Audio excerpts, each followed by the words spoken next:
Boy just shook the music world, hinting his deal with Diddy wasn't a win, but a trap. From Grammy glory to behind-the-scenes drama, this collab's turning dark. The truth? It'll change how you see the industry forever. Isn't it weird that the government was so interested in Diddy's baby oil that they took 1,000 bottles away from his house? If the government took 1,000 bottles of baby oil and somebody had things what appeared to be baby oil, and then you have to listen to the prosecutor. He said that they seized 1,000 bottles what allegedly to be baby oil. Allegedly to be baby oil. So that's telling people that it wasn't baby oil. And people think that that was baby oil, they out their mind. I don't believe it was baby oil. Yo, bro, when they went up in there, they knew what they was gonna find. They knew what was ever in that baby oil or that those bottles that appeared to be baby oil, they knew about that at first. You gotta realize 9 times out of 10, that individual that got caught at the airport, that was supposed to be their carrier, told them what they was doing and what they had. I wouldn't put it past that he told them everything. So when they went up in there, they knew they had to take whatever was out there, and that thing that appeared to be baby oil, they took that. They gotta test every last one of them. Boy rose fast, Grammy in hand, Afro-fusion blazing, repping Africa loud. From African giant to twice as tall, he seemed unstoppable. Fame, tours, global love. But behind the shine, even giants face storms. Interview whispers spread. Burna Boy, unhappy. Success on the surface, but his post told another story. Then came Diddy. What looked like a dream team soon felt off. Burna hinted at lost control, trapped in a deal that dimmed his shine. The glow of success, not so golden after all. How many of those come back to be baby oil? Bro, listen to me. Costco's don't sell that much baby oil. Where you know sell that much baby oil? Yeah, I don't know any store that sell that much baby oil. I know Costco, they came out and said that they don't even sell baby oil. My sentiments exactly. But you personally, right, what do you believe was in the baby oil? If you ever seen a massage parlor being raided and they walking out the people, do they take the massage oil with them when they go? No, they just walk out the people who are being arrested. If you ever seen a person getting arrested and the people being arrested in those brothel houses, do they take out the stuff in the brothel houses? No, they don't. They take the individuals who are being arrested out the brothel houses. For them to take 1,000 bottles of baby oil, it's like that they did not leave one. They left people there, but they ain't leave not one bottle. Nobody needed no baby oil. So my whole thing about it is that there was something in that other than baby oil. That's why they took all the bottles. And 9 times out of 10, if I would give it a wild guess, it was, and like some of the people told me, it was probably that GHB. What's that? I think it's gamma hydrox. I don't know. I looked it up, bro. Let me see. See if I can find it. I know this is just showing everything like that, but oh no. Let me. Yo, somebody tap dance or sing or do something, you know what I'm saying, while I'm doing this. Oh, here it go right here. It's gamma hydroxy butyric. what is its effect on the body? It's a euphoria, drowsiness, decreased anxiety, and memory impairment. It works on the nervous system and gives you this feeling of euphoria. So they take that and rubbed it on her, and you forget who you are, what you're doing. It can also give you memory loss, drowsiness, and that's under the DEA, the Drug Enforcement Administration.gov. Wondering how bad the deal really was? Turns out it's deeper than it seemed. What looked like a power move, Burna's talent meets Diddy's reach, hid some serious red flags.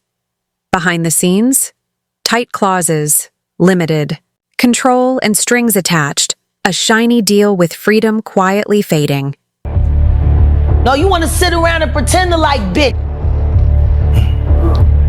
That's what y'all do. And then you get these hard jostling. So, I'm just like curious. these are the, you like half man bitches. No disrespect, but jostling rough. Shoulders is. And the way she like running up on, I already know she done strapped up on you. Ooh. So, Jack, let me ask you. There's one, some of the shocking things. I hear that mean with a harness. Oh. Okay, not a harness. Yeah. So I gotta ask you this. I'm sure somebody's already asked you this, but have you ever been to a P. Diddy party? Yeah, many, honestly. And so, can you take us through like what goes on, like when you were there? What did I say when y'all asked me about why was the TD Jakes at the Diddy party? Yeah. What'd I say? Money and sex. That's correct. Were you surprised that there were so many cameras in his houses? No. That he was recording these? Of course.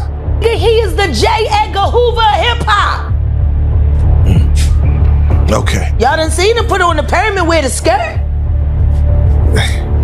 So let me ask you, when you hear that Cassie was told to hire male escorts to come in what they call freak-offs now. Yeah.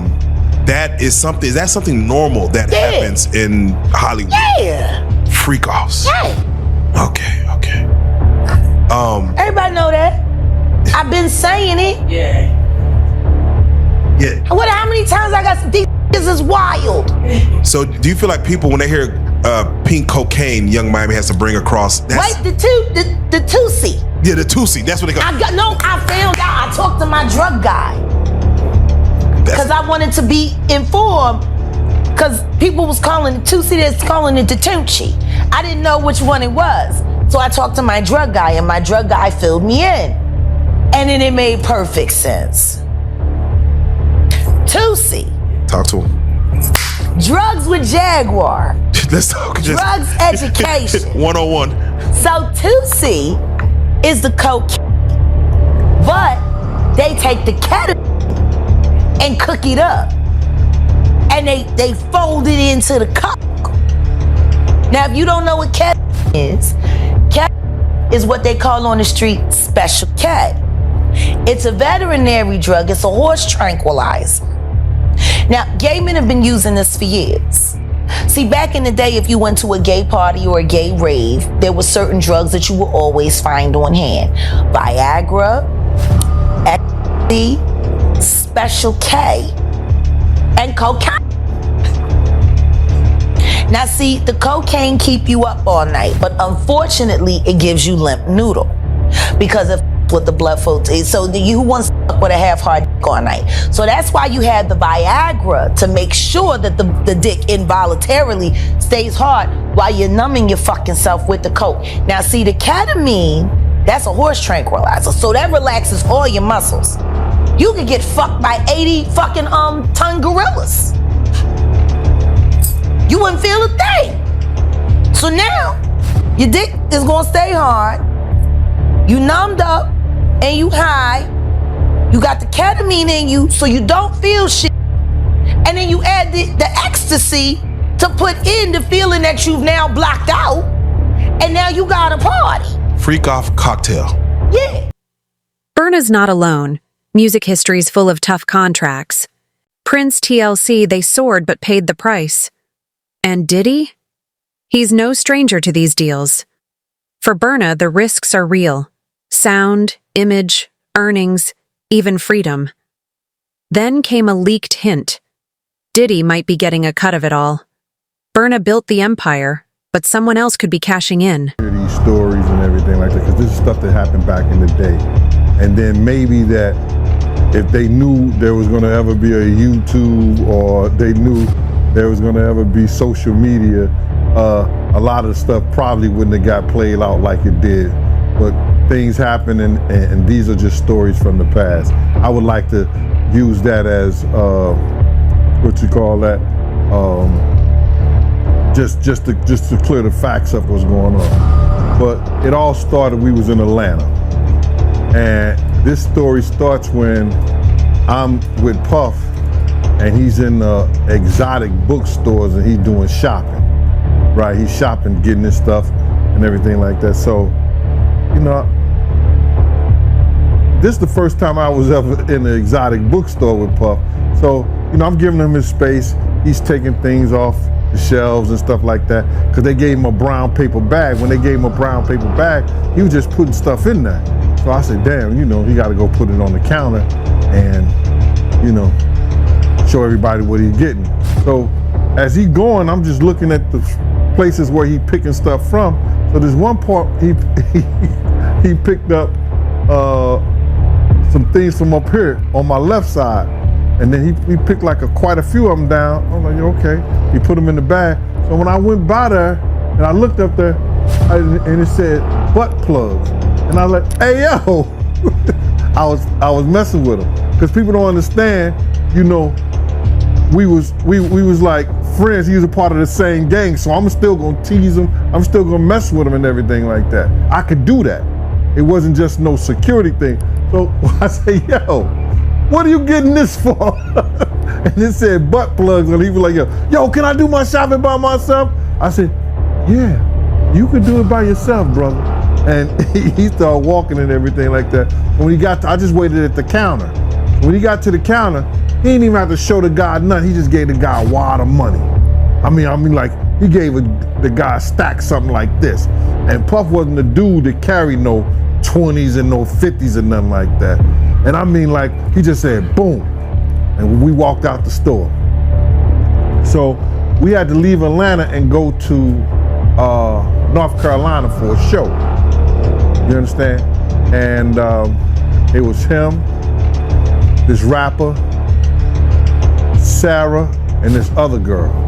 We all got on a G5 jet, and we flew to G4 jet, and we flew to North Carolina. So later on that, I think that afternoon, same day,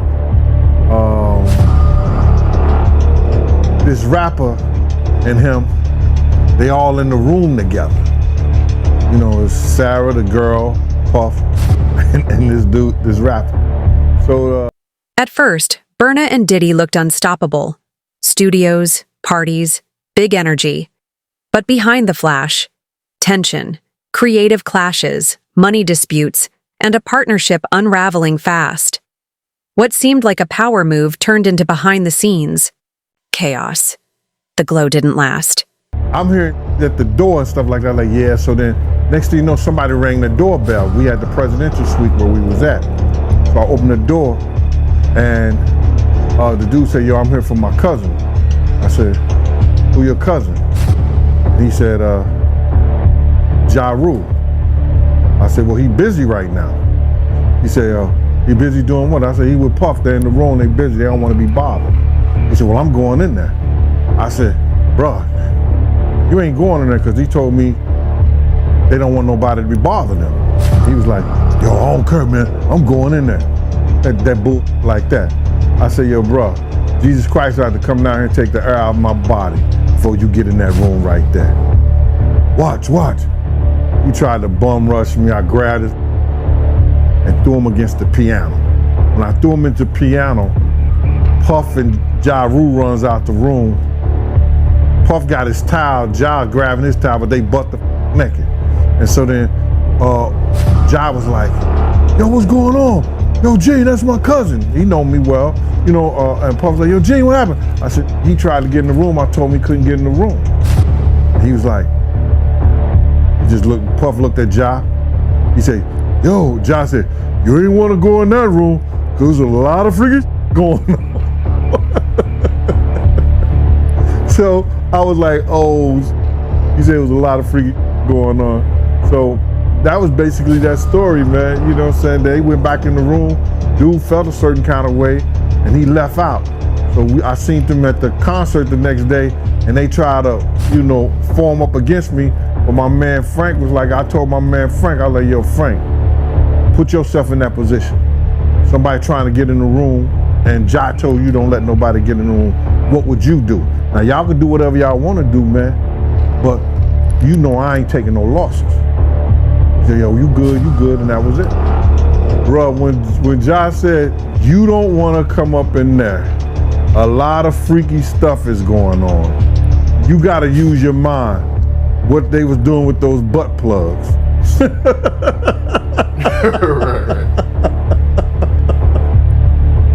Yeah, that was crazy. Boots to that girl. She's supposed to be a good bitch. No matter who she with. All the time he putting a groom in her. Of course he thought it was still gonna work. He thinks he's God. Ain't doing shit. Raped the f out of that bitch, put the boots to her last time I seen her. Her and her trainer, boyfriend, husband. I don't get no.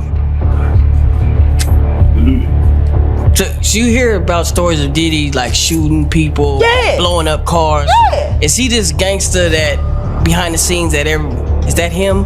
Or is that Shout out to Wendy Williams, the first woman to uncover the homo thugs. That's what these download was called when Wendy first started talking about it in the 90s, the homo thug. She talking about Diddy. And then what's the stuff that's happening with Wendy Williams? Do you think this is all connection too? Of course. They've been waiting. He's been waiting. He was waiting for Kim. Remember? He was waiting. The casket was ready. She was literally casket ready. Some people are saying the whole Wendy Williams documentary that she's pretty much allegedly playing this way to keep herself safe from him, from any unaliving. It's been working for Orlando Brown. Why wouldn't it work for Wendy? To play crazy. Why wouldn't it work? Hey. The oosh gosh whoosh wash. Orlando's brilliant. Right. Yeah. Y'all spent time with him. We did. Yeah. He's highly intelligent. Yes. Imagine what it's been like to wear this character for this long. No. I can only... That he does is a character. Actually, the shit he does online is the best acting he does. Is he speaking truth? Of course he is. We seen Quiet on set. Major pain in his ass. Literally. Since he was a kid. Man. And then eating milk, running the fuck around, talking about expensive pain in his ass. Wait, this is Philly you're talking about now. Wait a minute, Jack. Fuck me. Wait a minute. He's a fucking Fruit Loop. He Diddy fried. This is Philly. He's a deep fried. Period. He Diddy fried. He Diddy fried. He the Diddy do our bop. Fuck me. Real rap. You think that audio that they put out was real? Yeah, that was him. Nicki put that out there. That that Nicki recorded that at the freak off in the Calabasas. She been waiting to drop that shit with Meek. She just wasn't gonna tell nobody it was Diddy. But now that Diddy out there, why not? So then who's the guy who's claiming he recorded it? Oh, somebody that got paid? Yeah, he said like I was standing somebody outside the that door. got paid. Yeah. Just like it wasn't seminal fluid that Justin Bieber was wiping away from his mouth when he brought his face up from Odell Beckham's groin in a club with Trey Songz on the lookout. The images are there. Diddy-fied. Hashtag no Diddy. Diddy had the connections, Burna had the fire. It looked like a perfect match, until fans noticed the shift. Burna's sound changed, but not in a good way. The energy dimmed, interviews got tense, and his vibe felt off. What started as a power collab turned into a quiet struggle. Control, style, even freedom, slipping. Burna wasn't just making music anymore, he was sending signals, and the silence spoke volumes. The money. They saw what he did to Cassie. With the kicking, the punching. They saw what they did to Cassie. They know that nobody in America like that. So now, these people are represented by a brand. Whether it's something about the music, clothing, movies. They not gonna come out and speak on nothing that has anything to do with them, and they praying that they not on the tape doing crazy stuff, being oiled up in the whole 9 yards. They praying. So until the feds say, hey, yo, listen here. We got you on, hey buddy, we got you on this tape, and girl looked like she was pretty young. We're not gonna show it, but we need you to come and testify against Brother Love, P. Diddy, Puff Daddy, you know, Sean Combs. That's when they're gonna start talking, and they're not gonna be talking in his favor. When the feds come to them and show them what they got on tape, because if he had 250 tapes all over, 250 cameras all over the house, somebody got caught stealing a cookie out the cookie jar. It could be your favorite pastor. It could be your favorite politician. But they didn't think they was being watched. And Brother Love was watching. Yeah, I mean, TD Jakes, he haven't even came out and said anything. Him and Diddy was real cool. Amen. Amen. Yeah, man. And I know the people in the congregation over there is shaking in their boots because this man didn't led them allegedly led them to damnation, because those people's hearts are gonna be broken if that man is seen on those tapes doing anything. Because people always put their faith in the pastor instead of putting their faith in God. And what they need to do is understand that he's just a man. And he has a history.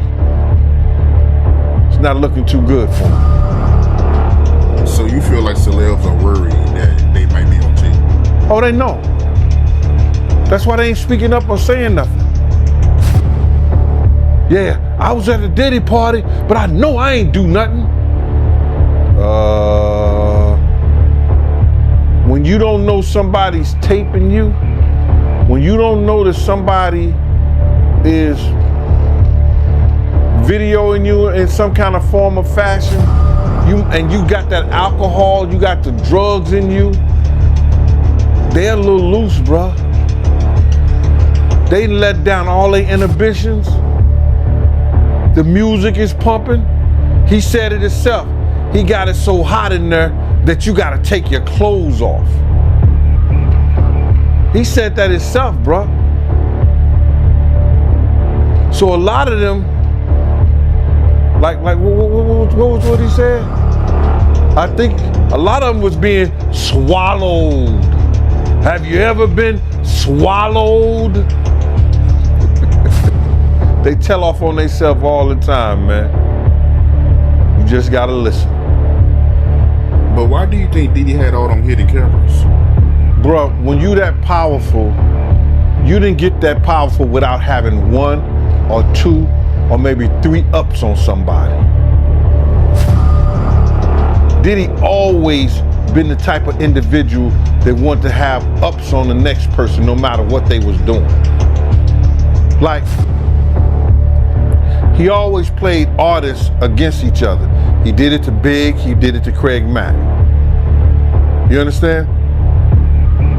I said before, he did the stuff to Ja Rule, you know what I'm saying? So had the ups on Ja Rule so he could go after Jay-Z.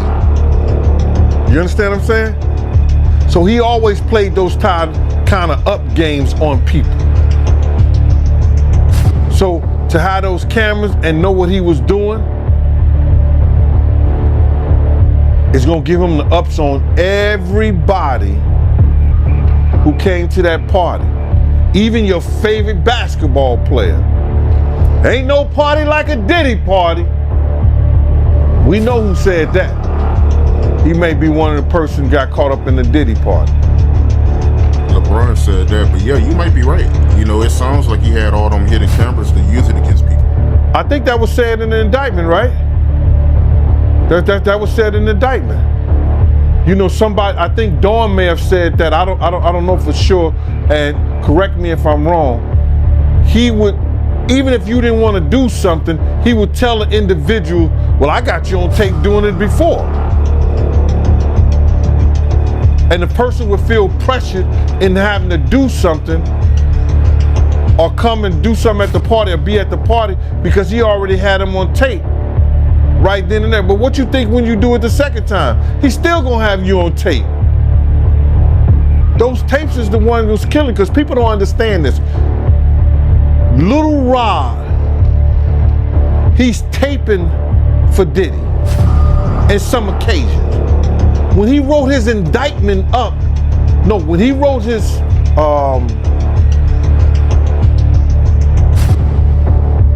when this lawyer wrote up his briefs and submitted it, he must have had he must have been a prosecutor somewhere or something like that, because he wrote it up like it was an indictment. You understand? Saying all the stuff that had happened.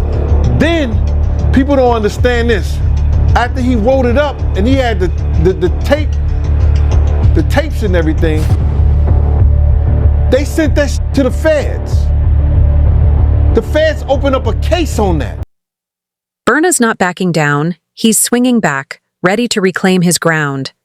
Diddy's side isn't budging either. Now it's legal and the heat is on. It's David versus Goliath, and the African giant's still in the fight. Everybody think it's happened. Oh, the feds looked at Cassie getting beaten, and then they just opened up a case. Nah. I think it was more so Lil Rob and them sending the feds that information. They put in a civil suit, then sent the other stuff over to the feds, and it read like an indictment. So they had to look at it because they see some crimes that was committed in that. And lo and behold, they do a raid on the house. So, to get back to your question, all the footage and everything that they have is going to either help, it's going to help them get some more people or get enough people just to hang Diddy. Then came the raid at Diddy's, and the fan base split, Team Burna versus Team Diddy. Some say Burna's speaking truth, others call it noise. Artists started chiming in, some bold, some silent. But this isn't just drama anymore. It's exposing the cracks in the music industry. Burna's fight is now a spotlight, asking the real question: why are artists still losing out?